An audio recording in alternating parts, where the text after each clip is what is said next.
aba badayimoni babiri nigeze gushurirwa ubwo nari mu buzima bugoye mu marimbi ya Gatenga ndi kuharara nta buzima mu mwaka w'ibihumbi 2000 bingoye, ariko Imana injyana ifite umugambi wo kumpishura ibintu bikomeye muri icyo gihe gata umugabo cyangwa se umugabo agaterwa n'umudayimoni nawe wabwenge bw'isi wo gutangira kumva yajya agenda atereta udukobwa tukiri dutoya, atereta abantu b'abagore bo hirya no hino, ariko akibagirwa abana be n'umugore, hanyuma urugo rugasenyuka. Cyangwa se ibi bintu by'imanza byo kuburana kw'abantu mu nkiko, ugasanga umuntu ari kuburana n'umugore bapfa imitungo bagezeho. Ibyo bintu turabizi twese ko byagaragara nk'ibyamamare bikomeye, hanyuma kugira ngo niba ari ibishoboka abahindure uyu mudayimoni Nyamugijya Nino. Nibwo nagiye kubona mbona uyu mudayimoni azamutse ava ikuzimu ashaka kujya atera abantu bo mu nzu y'Imana bavana mu byizerwa. Nyamugijya Nino rero agira uburyarya kandi Satani.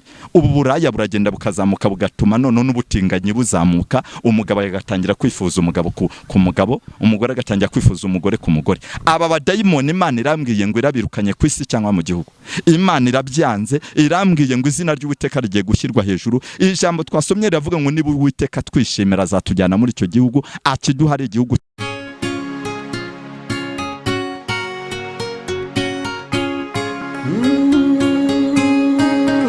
Emana we, Yesu we, ingoma yawe niyamamare. Turabasuhuje mu izina rya Yesu Kristo. Amahoro y'Imana nabane namwe ibihe byose. Twongeye kubana na Reverend. Uraho neza? Ndaho ndashimira Imana. Nagarutse hano ku Mana Irahari TV. Yego. Ndetse no kuri izi channel zindi. Ubwiza bw'Imana rwose buri kumwe nanjye. Yego. Izindi channel hari yitwa Nubuyaza TV. Nubuyaza TV. BNC TV Rwanda.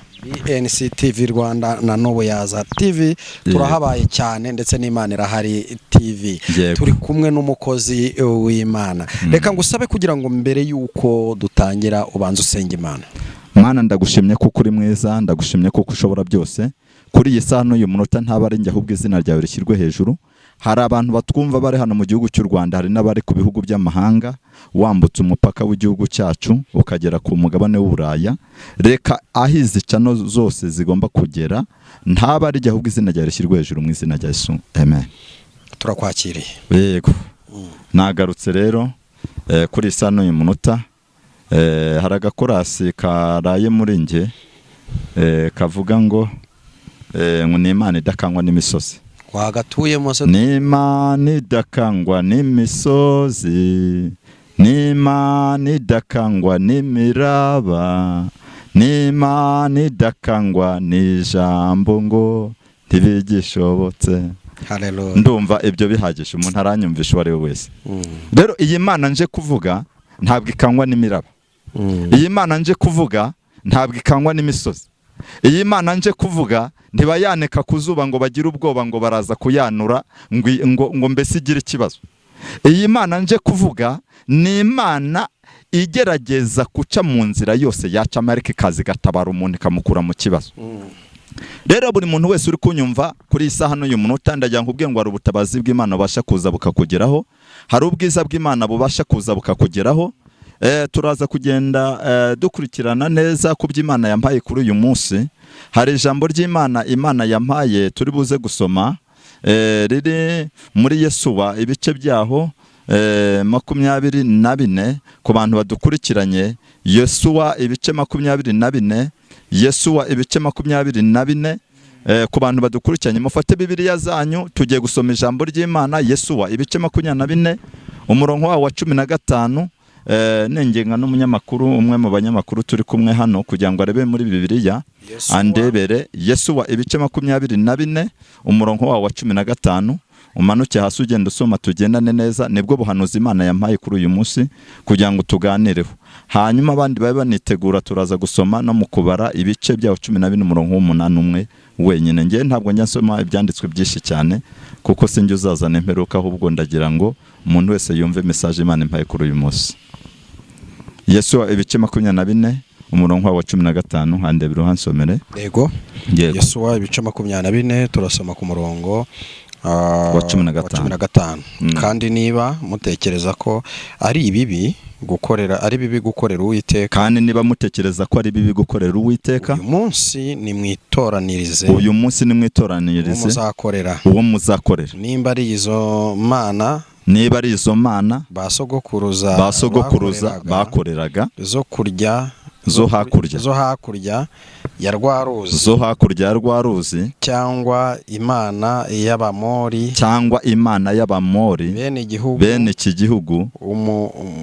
gihugu murimo, ariko nge n'inzu yanjye tuzakorera Uwiteka. Komeza usomeho gake. abantu baramusubiza ati kwimura Uwiteka ngo dukorere izindi mana biragatsindwa, kuko Uwiteka Imana yacu ariyo yadukuranye muri Egiputa n'abasogokuruza, ikatuvana mu nzu y'uburetwa, kandi igakora ibimenyetso bikomeye mu maso yacu, ikaturinda mu nzira yose no mu mahanga yose twanyuzemo. Mwakira ijambo ry'Imana. Rero abantu munyumva, iri jambo ni ry'Imana yampaye kuri uyu munsi tugiye kuganiraho. Hanyuma abandi muraza gusoma mu gitabo cyo kubara, aho ho murahirebera. Abari kunyumva mu kubara ibice byaho 14 umurongo waho 8, hari ijambo rivuga ngo niba Uwiteka twishimira azatujyana muri icyo gihugu akiduhe, ari igihugu cy'amata n'ubuki. Iri ni ijambo ni Kalebu warivuze, kandi arivuga ari umunyamahanga. Mwibuke yuko Kalebu atari umwisiraheli. Kalebu yari yaramaze kumenya ijwi ry'Imana rivugira, akajya yumva imvugo y'Imana, ndetse abona Imana iza gusura Abisiraheli ikaganira nabo. Kalebu aza kumva kunza Imana y'ubwoko bw'Abisiraheli, y'ishyanga ry'Abisiraheli, ngo Kalebu akajya aba hafi y'Abisiraheli, ngo akumva aho Uwiteka ari kuvugana n'Abisiraheli cyane. Ngo Kalebu aza kugera igihe yumva kunze Uwiteka Imana y'Abisiraheli, ngo aravuga ngo nanjye nzomatana n'iy'Imana. Wamvugiye ngo amen. Rero wowe uri kunyumva, ndagira nkubwire ngo uyu munsi wa none nawe ni womatane n'Uwiteka Imana ishobora byose. Ikibazo cyose wagira, niba womatanye n'Imana, ibintu biraza gusobanuka. Uyu Kalebu rero ndi kuvuga, umuntu witwa Mose yigeze amutuma i Kanani, amutuma ari kumwe na Yesuwa, uyu nguyu w'iki gitabo dusomye witwa Yesuwa. Amutuma i Kanani ngo nibajye gutata i Kanani barebe amakuru y'i Kanani uko ameze. Ngo nibagera i Kanani ngo barebe neza abanyamahanga b'i Kanani bari bariyo, Abamori, Abayebusi, ariya mahanga yose y'abantu bitwa Abanaki bari bari muri Kanani. Ngo bari abantu barebare cyane nk'uko Bibiri bivuga. Ngo Kalebu na Yesuwa bagezeyo ngo bitegereza Kanani yose, barayizunguruka barayireba, ngo kugeza ubwo ngo Kalebu yavuze ati ariko yungura inama Yesuwa, aramubwira ati ariko ntituve hano muri Kanani tutitwaje byibura ngo kimwe mu bintu by'imyaka yera hano kuri ubutaka bwa Kanani, ngo tugitware tugende tukereke umuntu witwa Mose wadutumye.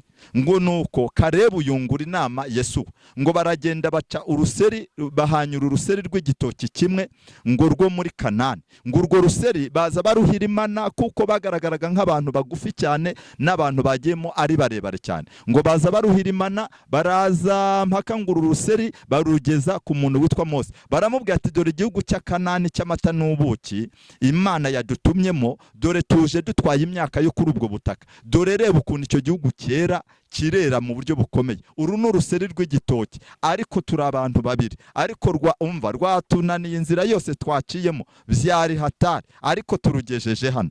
Ngo ariko Yesu watangira kuzana inkuru zimeze nk'iziterabwoba, abwira Mose ngo igihugu twagiyemo twagisanzemo Abanyakanani, tugisangamo Abayebusi n'Abamori bo muri icyo gihugu. Ngo ni abantu barebare cyane, kuko twebwe ubwacu ngo twirebaga tukabona tumeze nk'inzige. Ndagira nkubwire ngo ntuzigere wisuzugura mu maso y'Uwiteka. Ndagira nkubwire ngo uhereye aka kanya vanaho kwisuzugura, kuko Uwiteka agufiteho umugambi. Ndagira nkubwire ngo wa mugabo we, wa mugore we, wa mukobwa we, wa musore we, ndagira nkubwire ngo ntiwisuzugure mu maso y'Uwiteka. Icyo Uwiteka ashaka ni uko ukiranuka, icyo Uwiteka ashaka ni uko utajya mu bigirwamana, icyo Uwiteka ashaka ni uko utajya mu bwoko bw'Abamori, mu bwoko bw'Abanaki, mu bwoko bw'Abayebusi ngo baguhindure, ahubwo wowe utegekwa kubahindura mu izina rya Yesu. Imana yacu tugire neza cyane. Wowe utegekwa kubahindura, nicyo kintu kondisiyo. Kandi nubona utari bubone imbaraga zo kuza kubashobora kubahindura, jya ubakwepa ugendane n'abantu bafite umuco wo kwizera, kuko wenda ushobora kuba wenda muri ibyo bihe udafite imbaraga zabahindura. Rero si ngombwa ngo utindane nabo, ushobora kugenda ukagendana n'abantu muri karite imwe, ariko kugeza igihe ugenda usenga ukabona imbaraga zituma wahindura abanyamahanga byanze bikunze. Rero Imana yacu tugire neza cyane.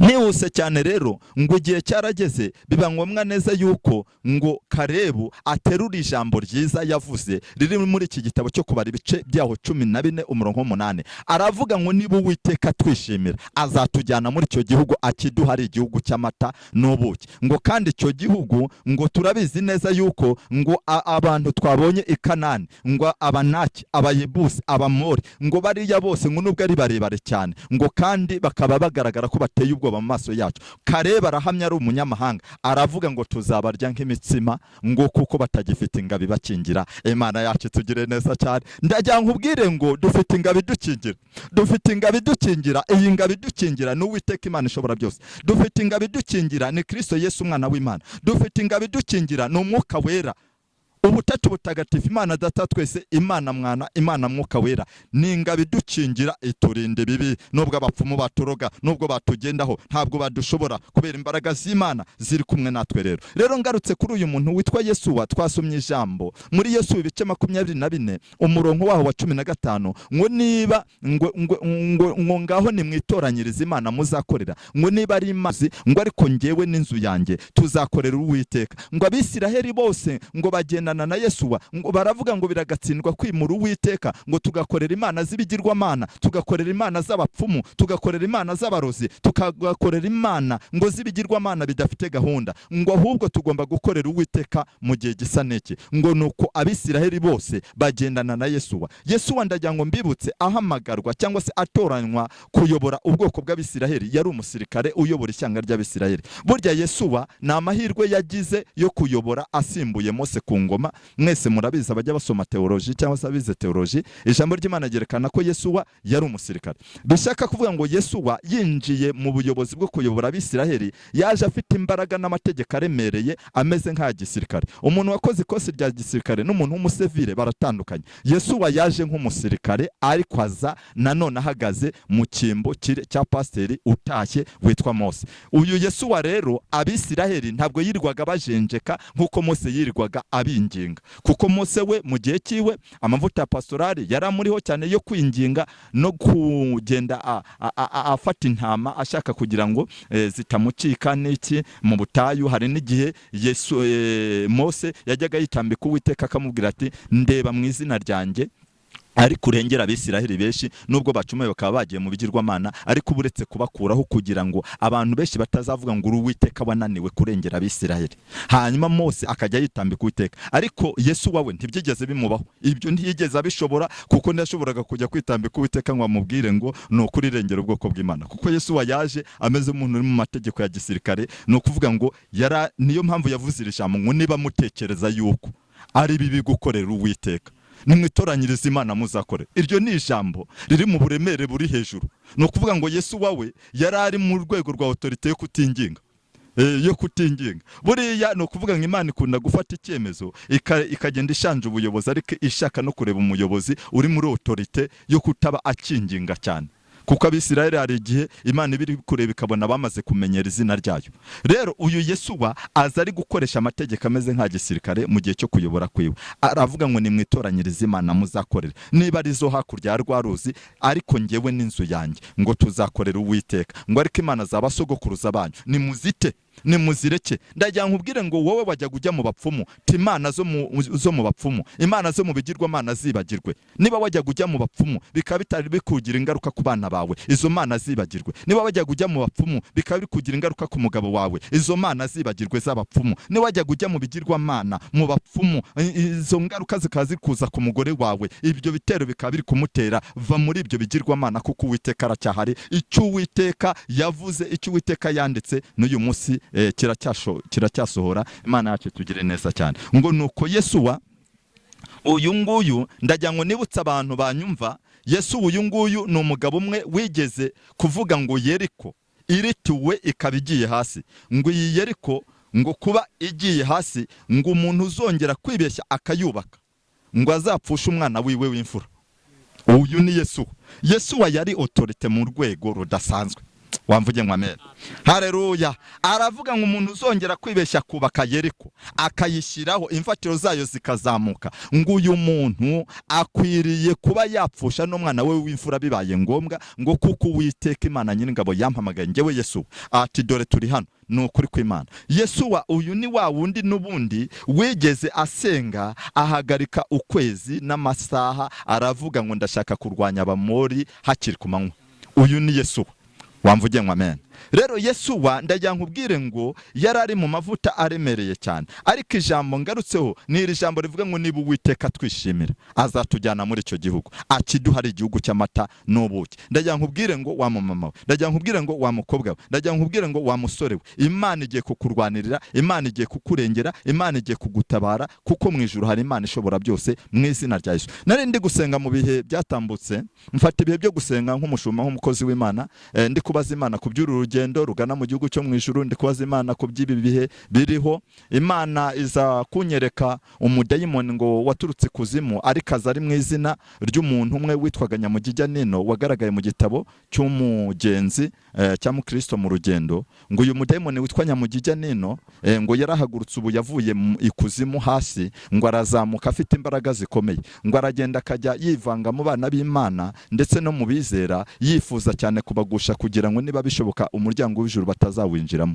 Ngo uyu mudayimoni Nyamugijya Nino afite ikintu cyitwa kwiyoberanya no kwishushanya mu bakristo no mu bantu b'Imana, mu nsengero zitandukanye, mu bantu b'Imana, mu bahanzi baririmba muri gospel baramya Imana banayizamura icyubahiro cyayo. Uyu mudayimoni Nyamugijya Nino akunda gushaka no kwinjirira abapasteri bagaragara nk'ibyamamare bikomeye, hanyuma kugira ngo niba ari bishoboka abahindure. Uyu mudayimoni Nyamugijya Nino nibwo nagiye kubona mbona uyu mudayimoni azamutse ava ikuzimu ashaka kujya atera abantu bo mu nzu y'Imana bavana mu byizerwa. Nyamugijya Nino rero agira uburyarya kandi akagira ikintu bita kwiyoberanya no kwishushanya. Ariko uyu mudayimoni nibutse abantu ku buhamya nagiye ntanga, nigeze kuvuga ku aba badayimoni babiri nigeze gushurirwa ubwo nari mu buzima bugoye mu marimbi ya Gatenga ndi kuharara nta buzima mu mwaka w'ibihumbi 2000 bingoye, ariko Imana injyana ifite umugambi wo kumpishura ibintu bikomeye muri icyo gihe. Ntabwo ndi buze kwinjira kuyerekwa ryaho hantu n'ibyari byanjyanyeyo cyane,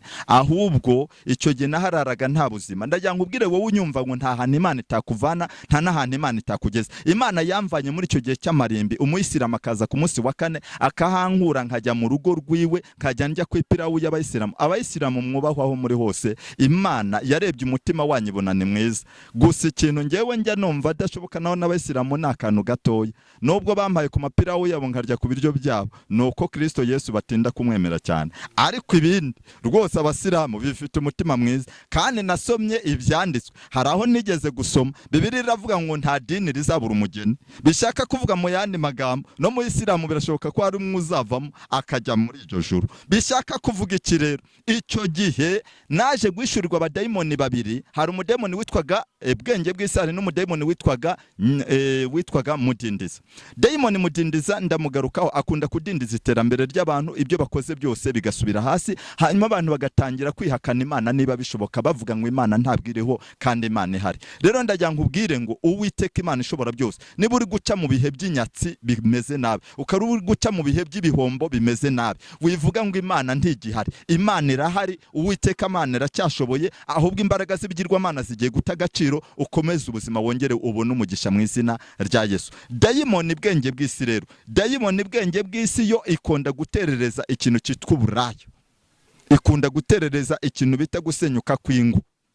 Ingo zigasenyuka, umugabo ntashobokane n'umugore, umugore ntashobokane n'umugabo, umugore akajya yumva ashyushye nk'agasafuriya kavuye ku ziko, akavuga ati uyu mugabo rwose ntashoboye, reka nigendere ku wundi mugabo ufite ubukire, ufite amafaranga, ufite ubutunzi, uyu nguyu ntampagije, akaba yasohoka mu rugo agata umugabo. Cyangwa se umugabo agaterwa n'umudayimoni nawe wa Bwenge bw'Isi wo gutangira kumva yajya agenda atereta udukobwa tukiri dutoya, atereta abantu b'abagore bo hirya hirya no hino ariko akibagirwa abana be n'umugore, hanyuma urugo rugasenyuka, cyangwa se ibi bintu by'imanza byo kuburana kw'abantu mu nkiko ugasanga umuntu ari kuburana n'umugore bapfa imitungo bagezeho. Ibyo bintu turabizi twese ko byagiye bibaho. Nafashe ibihe byo gusenga nsengera ingo z'u Rwanda zose. Imana irambwira ngo itanze ihumure mu ngo z'u Rwanda. Mwakira ihumure mu izina rya Yesu. Niba Uwiteka twishimira, mu ngo zanyu harabonekamwe amahirwe, harabonekamwe amahoro y'Imana. Niba Uwiteka twishimira, Uwiteka Imana aravuze ngo mu ngo zanyu atanze ihumure mu izina rya Yesu. Uyu mudayimoni rero w'uburaya waturutse ikuzimu wabwenge bw'isi, niwe mudayimoni wari warateye umuntu witwa Baritazari wo mu gihugu cya Guinea Equatorial, uriya mu ministeri. Uyu mudayimoni ntatinya n'abakomeye. Uyu mudayimoni ntatinya n'abakomeye.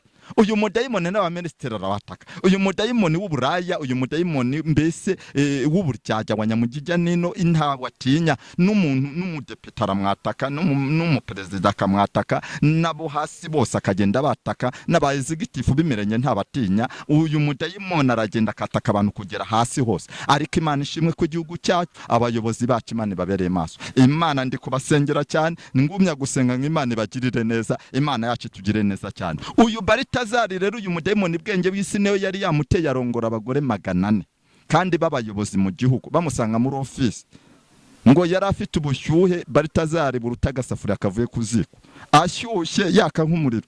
Noneho umugore wese ageze akamutereta kugeza ubwo agera no ku mwambaro w'imbere. Aba ni abadayimoni baturuka kwa Sekibi Satani kuzimu, baturuka ikuzimu hasi, baturutse ikuzimu nabo buraya, mbese no mu badayisipora ubwo bari kunyumva, ni burayi bari kunyumva, kugeza ubwo none ngo umuntu ageraho none akajya yumva ngo no kubana n'umuntu biramunaniye, akavuga ati none niba ndi umugore. Mu bagore b'iburayi cyane n'abantu b'abakobwa b'iburayi cyane bakunda ngo gucirira imbwa, bakavuga bati reka tuzicirire, tujye tuzisasira ibiringiti byiza, tujye tuzisasira ati amashuka meza, hanyuma ntabwo tuzirirwa dushaka umugabo. Icyambere twakoze ikofi y'amafaranga, amadolari tuyafite. Icyambere dufite amayero, dufite amasefa, dufite amafaranga, ariko nta mugabo dufite. Agahita ko avuga ati imbwa ndayiciririye niyanjye ninjye wayiguriye, none rero igiye kuzambera umugabo. Ubwo n'uburaya buturuka hehe? Kwa Sekibi Satani.